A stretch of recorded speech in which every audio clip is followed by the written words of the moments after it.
local television ads from Kansas City, which I think if they're able to get a copy that has the original commercials from whatever outlet showed it, I think that really helps put it into context. Yeah, it expands on the experience. Yeah. They've closed the doors, but luckily they're still letting some people in so that they can enjoy the wonder, the, what was it you called it? Timelessness. The holiday special. And like I said, they closed their doors. You can't leave now. It's not a panel, we're just going to play it. Surprise! How about we introduce ourselves? Sure. You can, yeah. No, you should start. Yeah, how about that? Okay, I'm Scott Kirkwood. I am the curator of StarWarsHolidaySpecial.com, which has been running since 2002. Basically, it's kind of been my obsession for a long time, and I eventually had to do a website about it because what else do you do? When you're obsessed with something, you put it online. I'm Spina. I make monsters for a living and restore old movie props and have two companies, Spina Designs, which is like an effect shop, and Regal, which does really cool Star Wars decor and sculpture and furniture and all sorts of stuff. We're at booth 1031 if anybody wants to stop by and say hi. Thank you.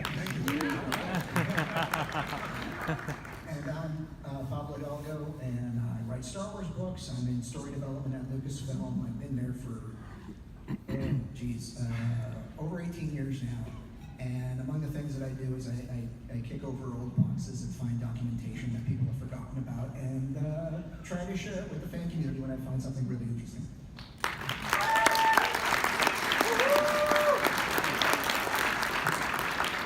Now, why would anybody forget about the Star Wars Holiday Special? Jedi mind trick. So we're going to start. If we could dim our lights and just let us know if anything's not clear enough on screen.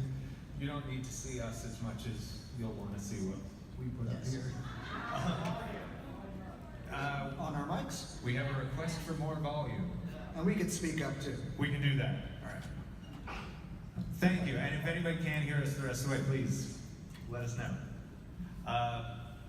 So yeah, we'll just kind of flip through and talk about what we see. We put this together with stuff that Scott's curated over the years, stuff that Pablo's found, and things that I dug up, and here we go. So this is an early Ralph McQuarrie. One of the things I love about this is Ralph is asking questions. Those notes, yeah. You know, it's just, how do they, it's like, yeah, if you just read. How do they get down to the surface from the top section? Like, it's that sort of thinking that led to the practicality of what Ralph was able to do. And it's also an illustration of how much Ralph McQuarrie was involved in the holiday special in terms of the initial visualization of it. Absolutely. This is more Ralph, right? Yes. That's clearly Ralph. Yeah. And this was almost exactly replicated in the, I mean, for all its faults, in the holiday special, they did an amazing job of replicating this set right here. It's fascinating to watch because it's clear where the holiday special spent its money and where it did not. And by the time you get to the third act, you want to see the Wookiee Tree of Life and all the Wookiees gathered together. You can see that they had completely run out of money at that time. Right. They have that weird thing where they're walking in space on a Luma key into blinding light. And then, of course, on the right, the concept sketch became the matte painting for the show. Yeah, and I love this these little thumbnails here of a guy falling off of the deck of the Wookiee house. It's sort of like Ralph was visualizing this and sketching it out, and it's like they intended to have somebody fall off there, you know, from the get-go. It sounds like. This is the early sketch of Lumpy's room. Love this. And this is what we all wanted it to look like. And this is all based on George's description of the Wookiee planet. The trees are so dense that you could actually walk across them like a surface. And the idea that there are banthas native to Kashyyyk of a certain type that Wookiees would ride and harness is all from his original explorations of that planet. Super cool. Now, this is another Ralph McQuarrie, but something that's interesting about this is you can see that kind of electronic ball that's hanging with the screen behind it. And that concept carried on through even into the next ones, which are Joe Johnston's sketches. This is the environmental transporter, and all of those things that you see in the holiday special where there's some kind of a television screen showing something. The original idea was that this would be, this environmental transporter, which would be kind of like a holodeck almost. Yeah, or 3D kind of. Sorry, wrong property. That's how they would experience these other scenes that you would see. And of course, they didn't wind up quite managing to make that work. But it's really cool to see the ideas for it here. And this is more Johnston sketches. And so here's the Cantina, which did end up in the holiday special, but the way that they get there is, they don't really get there. It just winds up being kind of a TV program that they watch. And in the sketch idea, they would kind of experience this firsthand. What's neat here, so it's just baby Wookiee, but clearly this became Lumpy. And it does say young female, which is neat too. All Wookiees have very expressive eyes. That's what it says off on the right. And then, of course, an old male, what is that? Stringy, thinning hair streaked with gray. Looks a lot like Itchy. It sure does. So, yeah, there's our Wookiee family. Can anyone here name all of them? Someone can, please. Just shout it out. What do you got? That's right, there we go. Itchy, Lumpy, Mala, and Chewbacca. And as we find out, Itchy is short for Etachipcook, Lumpy is short for Lumpawarump, Right. and Mala is short for Malatabuck. Right. And was that from the time, or was that later? No, that was from the time. That was from George's notes from the 70s. I guess as a little bit of background, we should note that it's hard to find a lot of reliable information about the genesis of a holiday special, about who started what, and what was its original inception. Some of the most recent conversations that I've heard George talk about it was that it was the studio, in this case 20th Century Fox, that had asked them, so when's the next movie after Star Wars came out, because they were really excited. And he said, oh, about 3 years. And that apparently terrified them. They were trying to make the point that no one's going to remember Star Wars in 3 years. Obviously they didn't. Yeah. Don't you realize, people aren't going to remember this? So they convinced George to do something. Now, whether or not, to what degree the holiday special was defined at that point, I don't know. But that was sort of what got the ball rolling in terms of getting Star Wars onto television in some sort of way in 1978. I just like this shot for the height reference. And then we see that Mala is, still a Wookiee, very tall. Itchy is roughly 100, and Lumpy is covered by Mala's arm. So this is neat. This is something I got to work on a while back with a restoration project. That's actually the original Mala head, which still exists to this day, and just needed a little bit of touch-up. This was discovered in Stuart Freeborn's attic many, many years later, and he just thought of it as Chewbacca.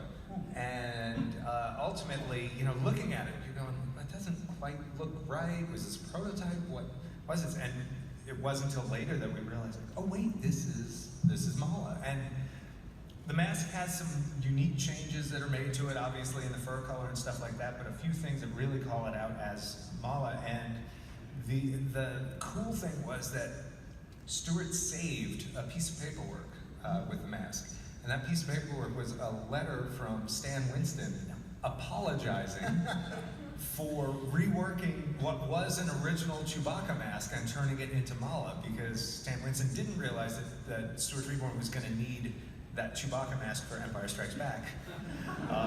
So Stuart had 2 Chewies for A New Hope, and he sent both to the holiday special. They turned one into Mala, one stayed Chewie. And then when they came back to the UK, Stuart must have been mad, and Stan apologized. And that's definitely worth mentioning, that Stan Winston was the creature supervisor on the Wookiees in this production. Yeah. He was, he got his start on the holiday special. He's actually proud that he was able to get his start there. And that kind of kickstarted his whole career. And for those who don't know who he is, I mean, look at the animatronic T-1000, or I mean, sorry, the T-800 from the Terminator movies, the giant practical dinosaurs in Jurassic Park. A lot of stuff that's done. All the stuff at Legacy Studios now that he's passed, exactly. Some of those animatronic mechanisms that he did later had their genesis in him working on doing the animatronics for the Lumpy mask, and which we'll see here. There's His itchy mask. He looks itchy. He does. He looks scratchy too. Yes, he does. But he has very expressive eyes. That's what all Wookiees do. There he is playing with an X-Wing. Yeah, supposedly he's supposed to have whittled that, but everyone, you can look at it, it's not whittled. Well, yeah, one of them is like kind of whittled, but it's clearly this is what was this the toy or the model? Yeah, pretty sure it's the model kit. In both cases, obviously the one on the left looks like the centerpiece is wood, like it's been whittled or made to look like it's been whittled, and then it's got the model wings on it, and then the other one is just a straight, the model that With has a little this bit of a wood paint job. like a wood color, wood grain. Oh, the littlest bantha. Does anyone here know the fate of this bantha? We'd like to know. From the show. What happens to it? Yeah, there you go. He gets his head ripped off. We don't have the footage, don't worry. It's funny, if you sort of canvass someone who's seen the holiday special and you ask if they're named a few things that you remember, this was clearly traumatic to enough people because they clearly remember. Everybody remembers the bantha. Well, yeah, it's just the way The Imperial Trooper ripping the head off the toy. That trooper was mean. Yeah. He was really evil. You want to speak to our friends here?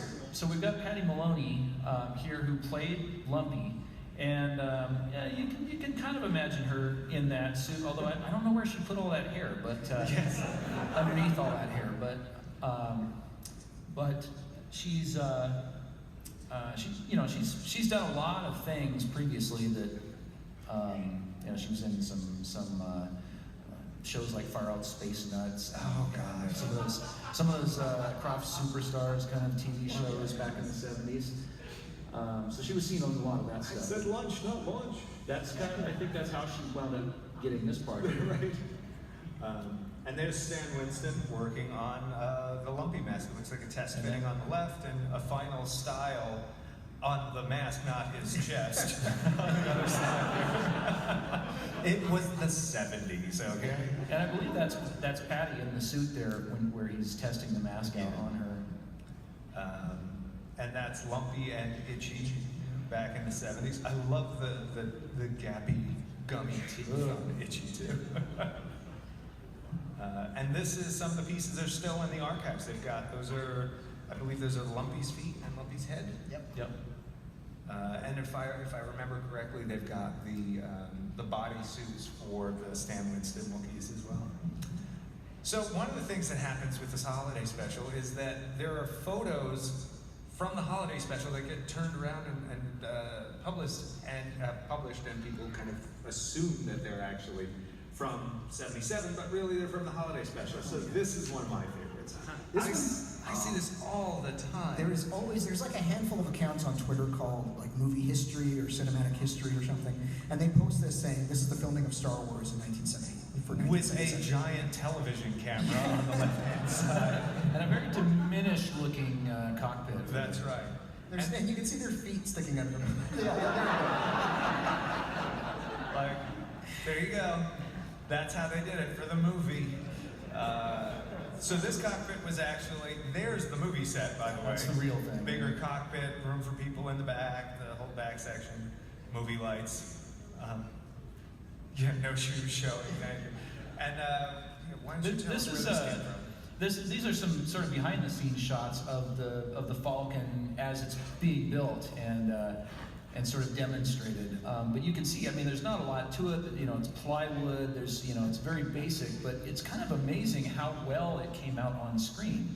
I mean, even just that shot. So that's Mickey Herman in the middle. She was a script supervisor for the first movie, and what was her role in the holiday special? Did she step up beyond that? I think she was involved in I can't remember on that one. I think she was involved in. There's a website we could go to find out. Yeah, I have to go there. Sometimes I write about these things and then I forget what I wrote. Oh, yeah.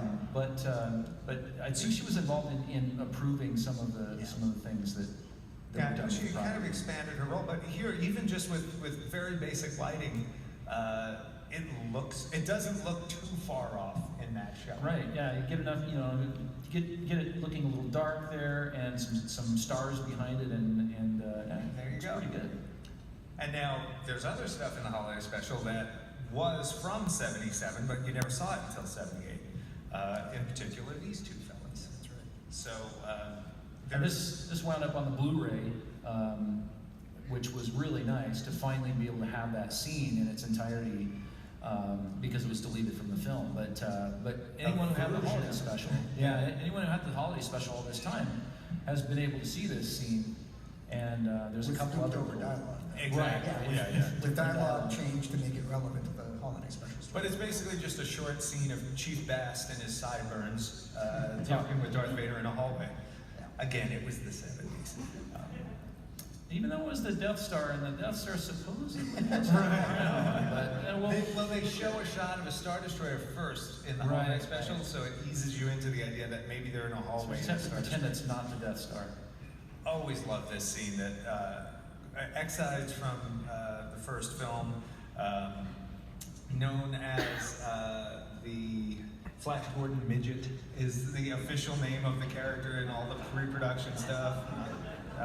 But it was played by Marcus Powell, who's seen here both in the movie in Star Wars and outside on the streets. And in the movie, there was this extra scene where he's chased by 6-foot furry legs / stilts. And years later, we were able, through the call sheets, to figure out that the stilt walker was this guy, Peter Barber, who was from a family of stilt walkers and who only did a few films, and was able to find online one shot of some guy in a movie walking away from the camera in stilts. They're like, holy cow, that's him. So let's talk about the bigger stars, not just the stilt walkers. So Yeah, this is one of your favorites. this on the left, you've got a promo shot of Harrison Ford, but I always thought it was odd that his hair looked so short here. And if you compare this to, there's a shot of him here from Force 10 from Navarone. He had probably just come off that film, and his hair was obviously short for that film, and then I assume came in to Lucasfilm and take some promo shots, and his hair looks different, as it does in the holiday special. So these promo shots were taken obviously around the time of the holiday special. Yeah, there's a whole series of promo shots that kind of came out that were shot around the same time. You can usually ID them by the weapons and Harrison Ford's hair.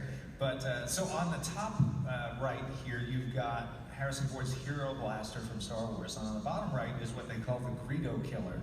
That was a blaster used on the one insert shot where it's not Harrison Ford's hand pulling it out of the holster to shoot Greedo first.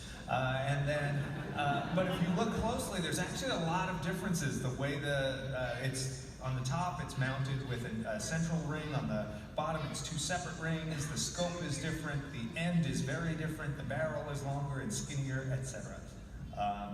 But so there's a whole series of shots of Harrison Ford with that gun, and that's how you know they're the holiday special era. We've got Luke, we've got R2 getting some work done. Do you know? Okay, so I'm gonna throw this out there. Is Mark Hamill wearing a wig in the holiday special? What would he have been doing at the time that would have had him have short hair? I don't know, but I do know that most of the shots have like that telltale sort of wiggish look. It might just be a really wiggish style they gave him. But It just looks strange. It's very blonde, and it's, it kind of, everything comes down in a way and When did he covers. shoot the big red one? We should look into that. We should look at that. Yeah. Yeah. All right, well, at part 2 of the 40th anniversary of the holiday special, we'll find out what Mickey Herman did, and we'll learn more about Mark Hamill's hair. Carrie returning, Anthony Daniels returning as C-3PO. I like the variation on that sort of dot dash pattern in the background, very Star Warsy. There's More shots of Luke with Yeah. very strange haircut and very strange makeup. Yeah, well, It's often been remarked. TV makeup versus movie makeup, and this was shot on video rather than film. Yeah. Yep. The picture quality was intended to withstand just being broadcast over the air onto your simple RCA TV you had at the time. So here's another way to tell, if we're talking about holiday special era, and that is the holiday special lightsaber. That's not Luke's normal lightsaber, if anybody notices, and this is what he's wearing on his belt in the show. So here's a sort of side by side. What's that? This is the not the very one, but this is the same kind of graphite flash tube that Luke has on his belt in the holiday special and in those promo photos. And it's the only time that lightsaber shows up, as far as I know. And I have no real idea why that wound up happening. Didn't have the real prop on. Maybe it is because it's like, who needs it? What, the holiday special? Well, let's just let's They made it out of a flash handle. Yeah. Here's a flash handle. So on the right is a flash handle that's called a Graflex, and that is what they made Luke's saber from in the first movie. And on the left is the Graflite, which is the new one. What's interesting is sometimes you do find these shots photoshopped with the proper lightsaber in them now, which is kind of neat. One more thing about that is this. We'll get to it. We'll get there. This is also found on the console of Luke Skywalker's X-wing in The Empire Strikes Back. He has a spear lightsaber mounted on the. That's why he had it there. So yes, the one lasting legacy of the holiday special that no one has any real contention with is the introduction of Boba Fett. Here he is riding a giant dinosaur creature. I'm a fan of Star Wars characters riding dinosaur creatures. Just going on record, dewbacks are awesome. Whatever this thing is, also awesome. This was a neat thing that you picked up. So it's a neat way to I love the interpretations of the characters they did on this. It had a really cool style to it. But But this Chewbacca shot was was definitely an neat. example of that. They had to figure out a way to show Chewbacca with enough detail, but not too much detail, because you can't color in all the hair and everything. So they did a pretty good job with this. And this is a shot that you don't actually see fully in the film. So you never think about these things. When they have a close-up of something and then the camera moves up in the shot, are they sketching the different frames of that all the time? No, they sketched it one time, did the move, and then the camera does the move. So this is the full frame of what you only see a little bit of at a time in the show. The art was very much inspired. Nomada Studios did the art, and was very much inspired by Mobius. That was part of George's direction in terms of what he wanted this to look at. One of the things, animators will tell you this as a shorthand to save work. Most cartoon characters do not have 5-fingered hands. They have 3-fingered hands. And as a result, everyone in the holiday special has 3-fingered hands. Even the robots. Yeah. There we have Luke flying a Y-wing, which I thought was really cool. And then here we have, so this is kind of neat because it's an introduction to some sort of unique fonts and sort of language and things like that in the universe. We have Drinksme, which this is a drugstore where they're getting the cure. Right. Yeah. It's obviously it's supposed to say drugs or the equivalent of that, and you've got the syringe with the serum for the virus and a little person hanging upside down to kind of show you that this is what this is for. Because I don't even know why they have to hang upside down as Blood part could of this. rush to your head. I think that was. Okay. I'm trying to remember. It's been a while. Yeah. You would think we'd have watched this before we sat up here. But I love in that syringe thing, you've got this new sort of font that's going on, and you see some of it here on some of the were these that's sort of the trading collector cards. cards or something? Yeah. But it's just neat to have something beyond. Yeah, because this was probably, a lot of you are probably familiar with Aurebesh, the Star Wars typeface that gets used the most.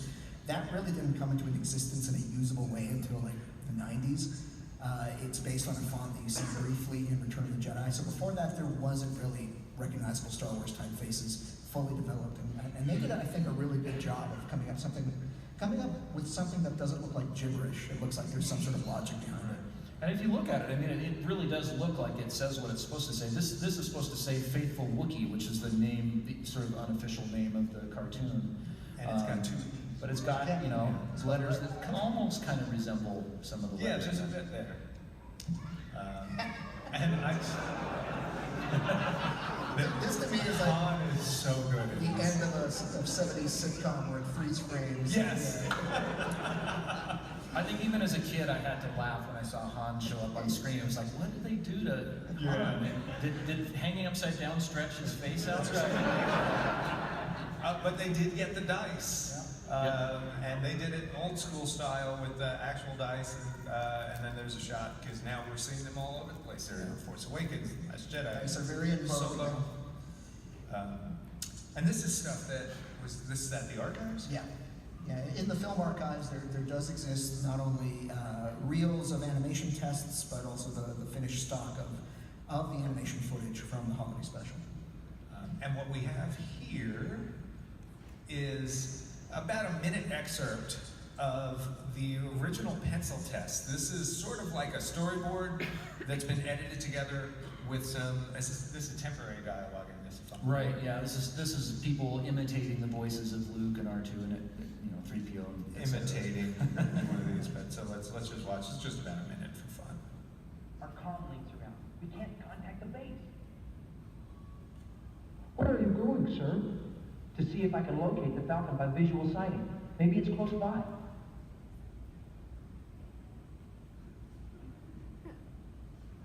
R2, stand by to fire the ejection pod. And hurry, R2, or we'll be dessert soon.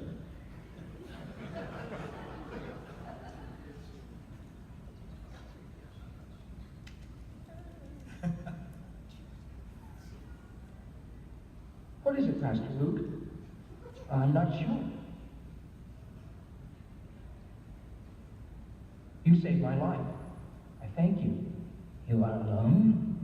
I have 2 droids. We've come in search of a ship that crashed near here. Maybe I can help you. I am Boba Fett. The ship seat is nearby.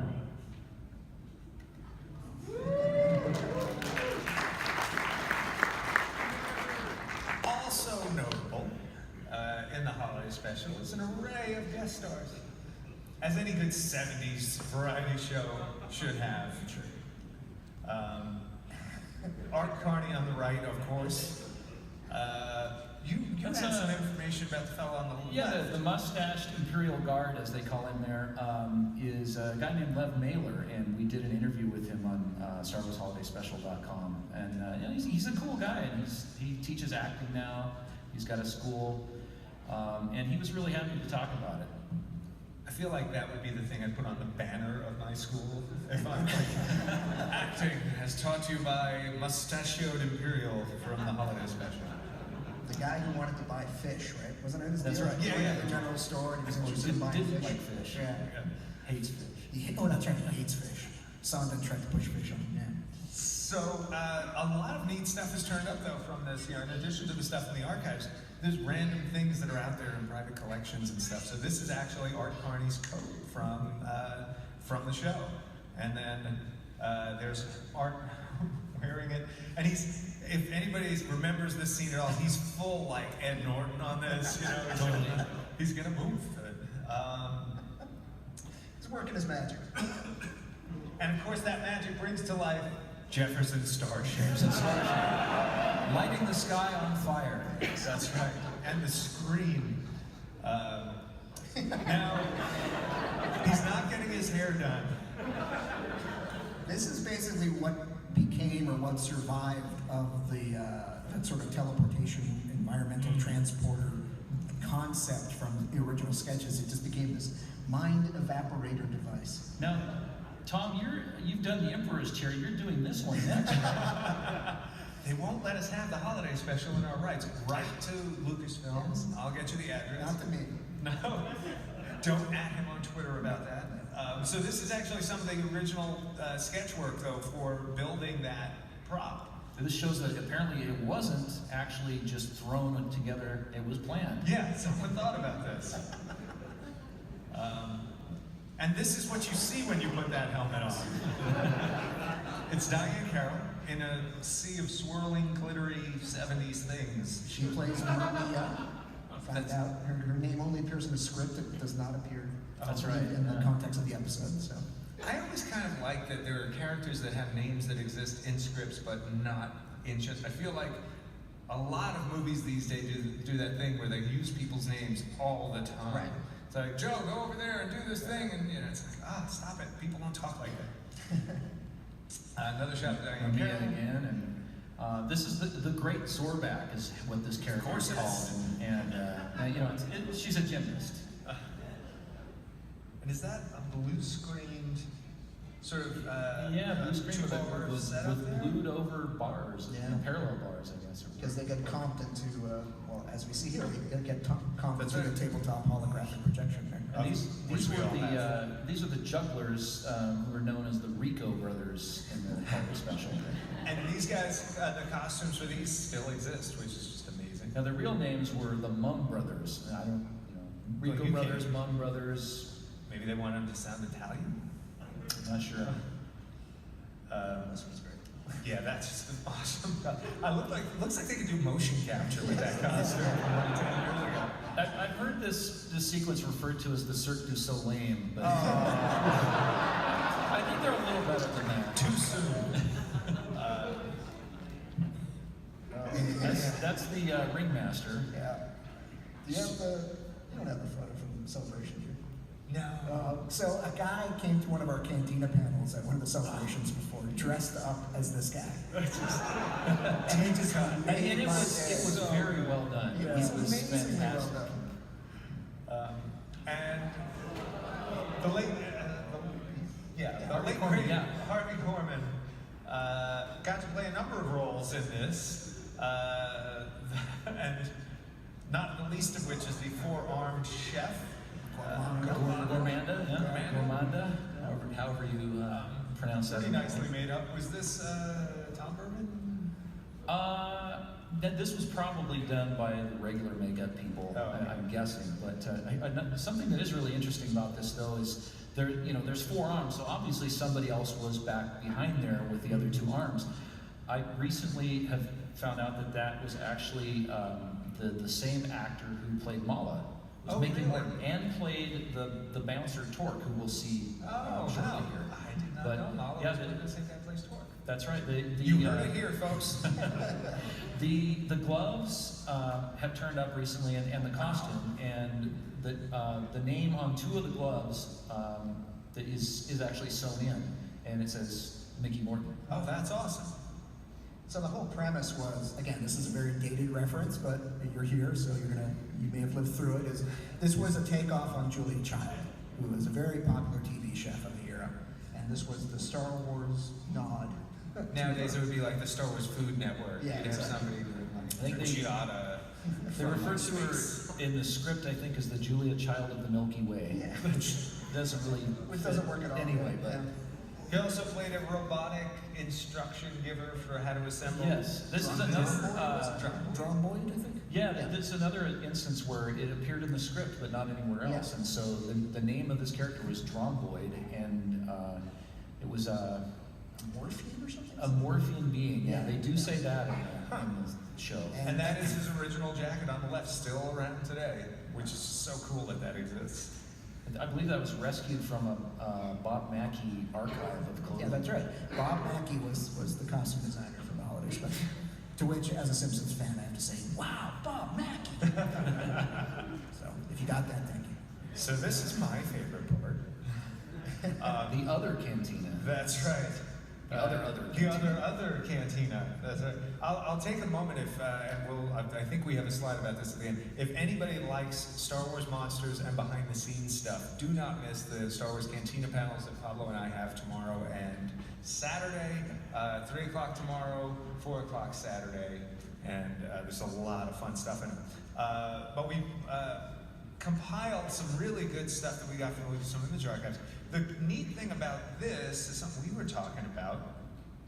They attempted to, it's tough to tell from the shots in the show, but they did attempt to replicate the style of the original cantina. They have the center island, they have the horseshoe-shaped bar. They just only have half of it.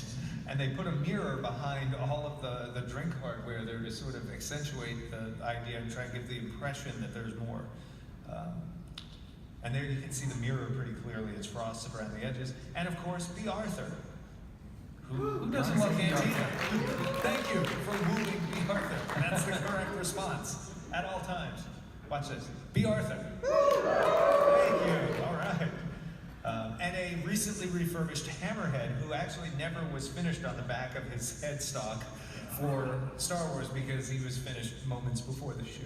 That's one of the things you heard us talking about it with the Mala mask is they weren't precious with these items as much as we are today. They weren't really recognized as movie icons and untouchable artifacts. So there were costumes, there were pieces from the original Star Wars that were forever modified in order to appear in the holiday special. Or the Ewok movies. Yes, that's right. Like the helmets and things. So yeah, here he is. He's gotten some new skin texture and a fresh coat of paint. There he is with, is this the guy we said? Yeah, he has that's Kelbo, right? Kelbo. Yeah. Kelbo, yeah. His name like is it. said in the special. There's Harvey Korman again. A neat little nose appliance on this one to bring his nostrils out into his cheeks. And he has Some weird thing on his head. He has a hole in the top of his head, and that's how he drinks in the special, if anyone doesn't recall. As I said before, some of the things, a handful of things that people will never forget, and that I always hear out of context, was the Bantam getting its head torn off, and the person who drinks out of the top of his head. And I remember when the internet was first out, there were people that swore up and down that that was in Star Wars when they saw it in the theater. And they were trying to figure out, why was it cut out? It's like, What's that, the Mandela effect, is that what they call that? exactly, yeah. Or is it something else, but now I'm being convinced Now that you're it's convinced that? that I know. So in the film, he is hopelessly in love with our hero Akmena, played by B. Arthur. Thank you. And what's neat about this picture, you pointed this out. Why don't you give me what you spotted? I'll give you what I spotted. To the far left here, you can see a guy there with no mask on, and we think this is one of the Duros That's creatures. one of the Duros And guys. of course, behind there is a blue screen where they would have projected the that the TV broadcast? yeah, the Empire breaking with into the Tarkin guy. Yeah. But the thing you had picked up on was that that's not actually Harvey Korman sitting at the bar behind You her. look at the which bar, is- and there's the guy that's kind of in the center there, and it's a stand-in representing Harvey Korman's character. And if you look in the mirror, you can actually see the person's face in this shot. Not him. So the band makes a new appearance and a whole bunch of classic aliens. There's also some new ones. The neat thing is you see a lot of images from this holiday special, but if you look in the background, you'll notice Walrus Man doesn't have his head on. So you catch stuff like this all the time with these. Actually, I'm going to go back for a second. Don Rickles' guy in the center there, can someone shout out what vest and gloves he's wearing? Thank you very much. There you go. A lot of the costumes were rented from Western Costumes. It's the same place that did all the apes stuff. Incidentally, we've got a stage technician or cameraman in the front of the shot there. Oh yeah, with yeah. a headset on. Yeah, with the headset, there's your stage manager. This was a decent screenshot. So there's, his name? Torque. Torque. Bouncer, yeah. So that's actually the fellow who played Mala. That's Chewbacca's wife. And Harvey Korman's extra hands. And B. Arthur's bouncer. Right. Thank you. I like these people. The T-head, the Arcona in the foreground is kind of interesting because it was given an approximation of a body. Yeah, like it looked like a furry scarf Yeah, almost. because it walks across frame, when in reality, like for the film, it only, for A New Hope, it only existed as a head that pops in the shot. So it was never developed beyond that. And in this case, I think it may still be someone puppeteered Yeah, from below. I think it because is of on the someone's movement. hand. And that's the only time you see that creature. It doesn't appear anywhere else in there. Like it just comes out of nowhere and flits through the screen, Walks and then it's through, and then gone. that's it. There's another thing you see a lot of is aliens with straws coming out of their Yes, mouths. that's not a cigarette, by the way. That's for breathing. And what's neat is though these instruments are the real instruments that were used in the first movie. It's 5 out of the 7 that were used. And this was something you came to me very recently and said, "What do you think this is?" Yeah, it was interesting. We were able, archives at Lucasfilm, actually George Lucas's collection that he has up at Skywalker Ranch, occasionally they'll send me photos of unidentifiable props trying to figure out what it is. And they sent me this tubular item, a picture of it, and I couldn't figure out what it was, and then it triggered a memory, and I looked in the background of the Ewok movie, and it was lurking in there just as set dressing. And I was showing this to Tom, and then Tom realized that it being in the background, if you remove the head of it, it's actually the stand-up bass from the Cantina band. So this prop has changed its existence over the course of the years, going from a New Hope prop to a holiday special prop to an Ewok movie prop, and then we were able to basically find its original inspiration, its original source. I had to point out here though that it's actually the second Ewok movie, the Battle for Endor. That's right.